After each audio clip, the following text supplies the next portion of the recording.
The learner, welcome. You're here, I think, because you're serious. Serious about figuring out what it really takes to become a millionaire and, doing it without wading through thousands of pages. Right.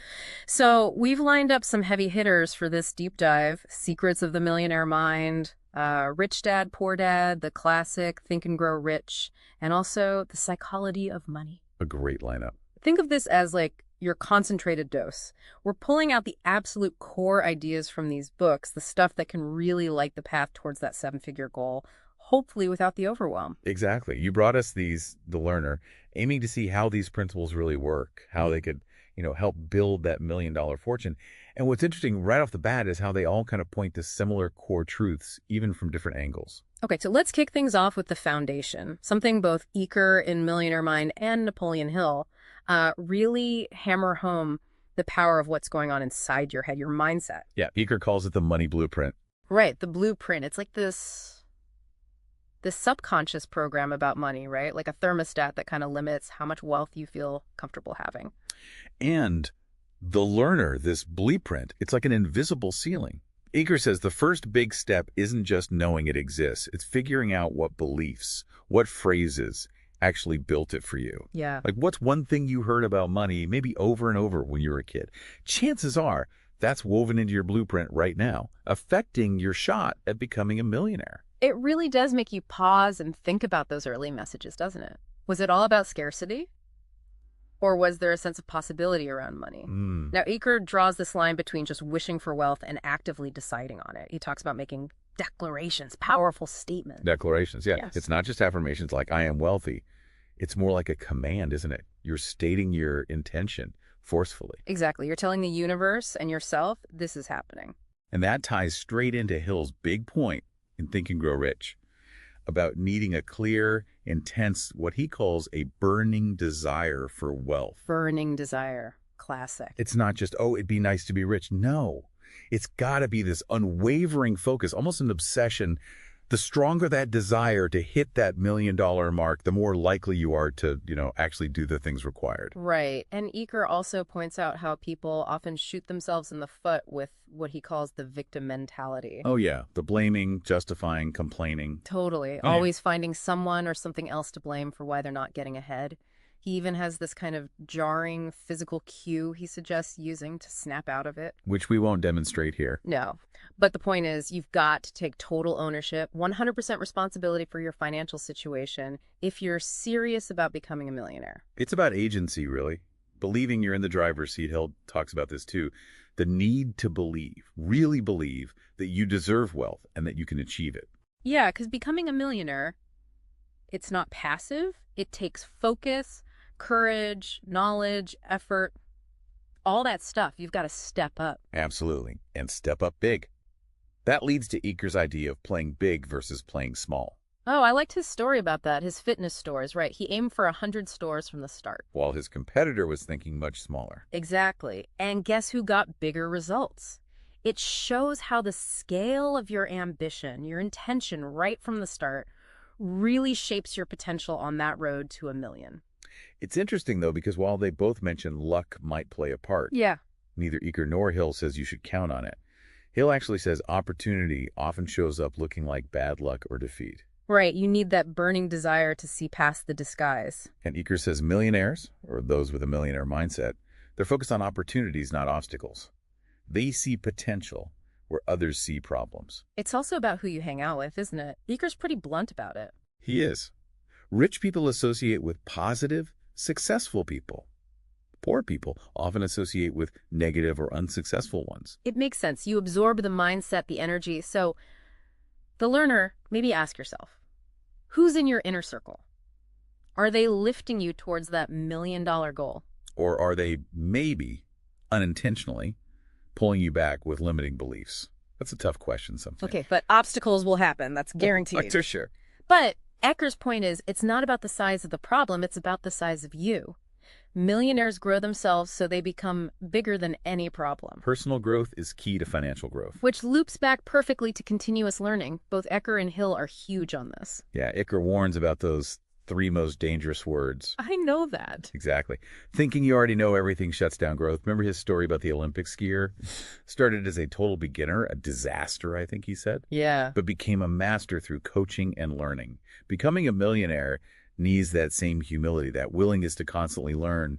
And Hill really emphasizes sticking with it through that learning curve with his burning desire concept, like the R.U. Darby story. Oh, the gold mine. Yeah. Gave up just 3 feet from gold. It shows how vital persistence is on that millionaire journey. You can't quit when it gets tough. And Hill gets into the mental tools too, like faith and auto-suggestion. Right. Faith, not just in a religious sense necessarily, but deep belief in your ability to reach the goal. And auto-suggestion. Well, that's like programming your subconscious, isn't it? Feeding it that goal, that desire, over and over until it takes root. Visualizing the money, feeling like you already have it. It's about making that $1 million target feel real before it happens. Then there's imagination. Hill talks about 2 kinds. Synthetic, like rearranging old ideas, and creative, like getting new insights. He uses Woolworth's 5 and dime store as an example. Simple idea, born from imagination, became a massive fortune. Where could your imagination take you towards that million? But ideas need action, Yeah. which brings us to Hill's focus on organized planning. You need a practical plan. And his mastermind principle. Yes. Teaming up with others whose knowledge and skills complement yours. Creating synergy to reach that big goal, like becoming a millionaire, faster. And crucial too, learning from what Hill calls temporary defeat. Temporary, key word. Exactly. Like Edison and the light bulb. Thousands of attempts weren't failures, they were steps. You learn, you adjust, you persist towards that million. Hill also lists leadership traits: self-control, fairness, making clear decisions.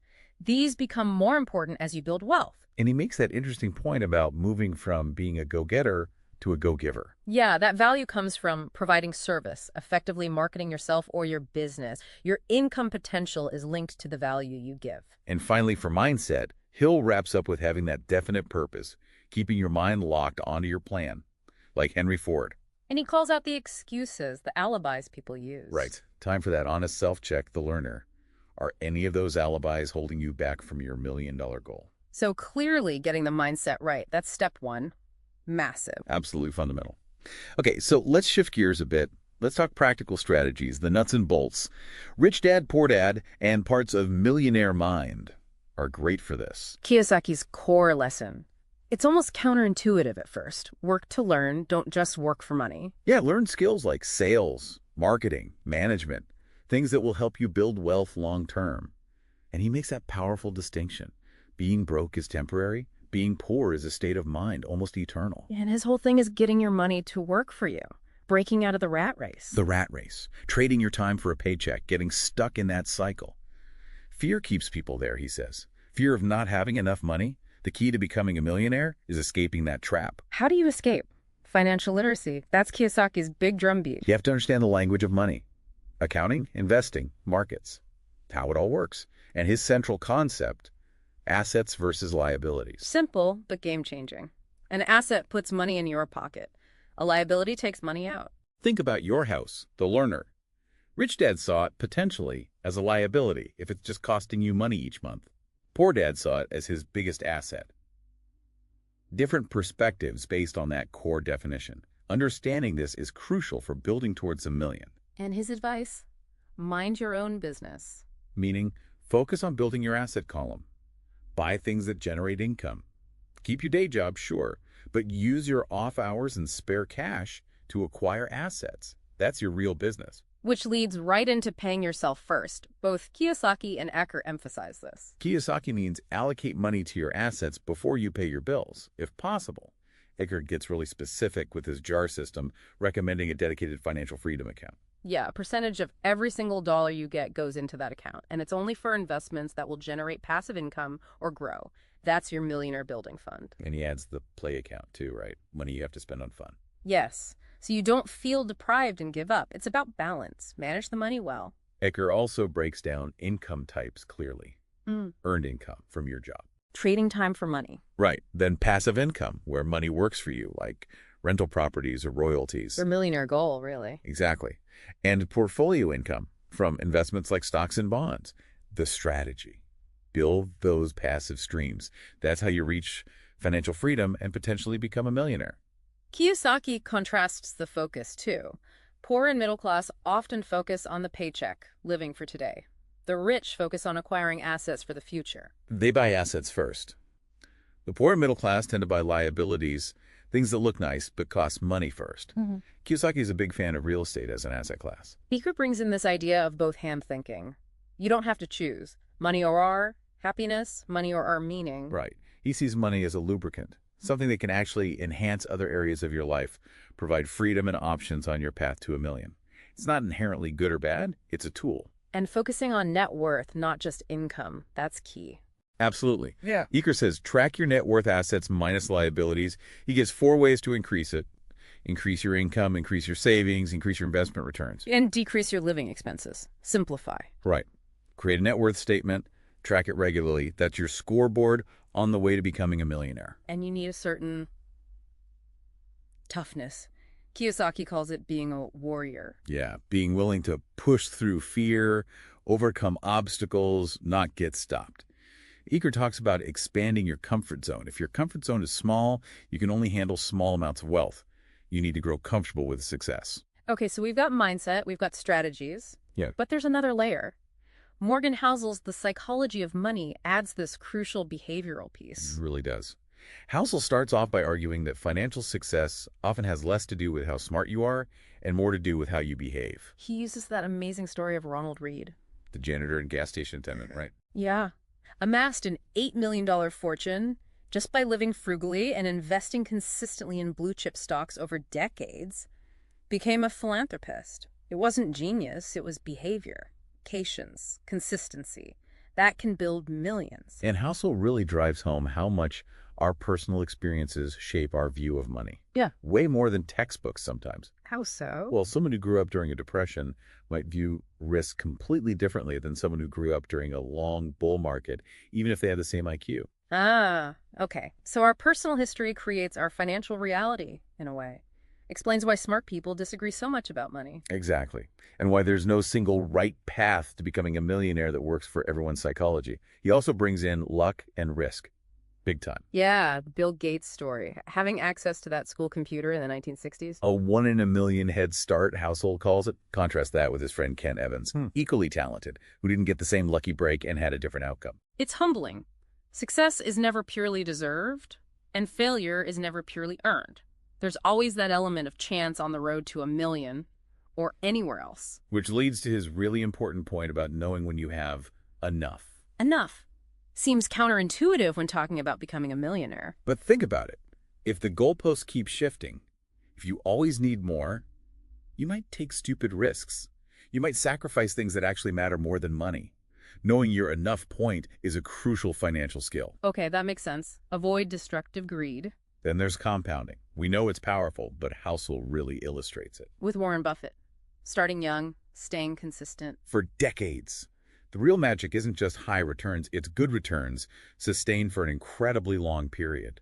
Patience again. That's how you get those snowballing, millionaire-making results. And the idea that tails drive everything. Yeah, in investing, a huge portion of the overall gains often comes from a tiny fraction of the investments. Think venture capital, or even the stock market over time. A few big winners pull most of the weight. So you don't need to pick every winner. You just need to be in the game long enough to catch some of the big ones. Pretty much. Which reinforces his point about long-term thinking. Don't get spooked by daily news or market dips. Easier said than done sometimes. Oh, absolutely. But he argues the really crucial decisions, the ones that make or break your journey to $1 million, often happen during those rare moments of panic or euphoria in a market. Staying rational, then, is key.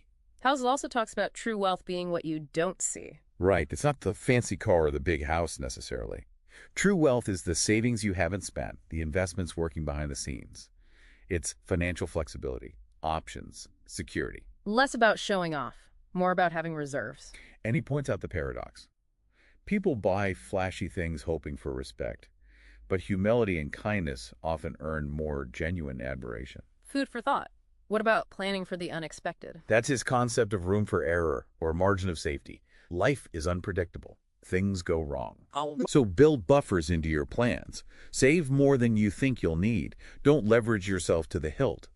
That margin of safety gives you resilience on that path to $1 million. And accept that you will change too. Your goals today might not be your goals in 10 or 20 years. So avoid locking yourself into extreme financial paths. Yeah. Stay flexible. And understand that volatility, uncertainty, that's the price of admission for potentially higher market returns. You have to pay the price to get the reward. You do. Trying to get the returns without enduring the volatility, that often leads to trouble. Think about companies that tried to smooth earnings artificially. It rarely ends well. He has an interesting take on bubbles, too. Not just pure greed driving them. He suggests that often people participating in a bubble are acting rationally based on their time frame and incentives, even if it looks crazy from the outside or in hindsight. Short-term traders might reasonably jump on momentum, for example. It's complex, like financial advice generally. Very complex. Like medicine, he says.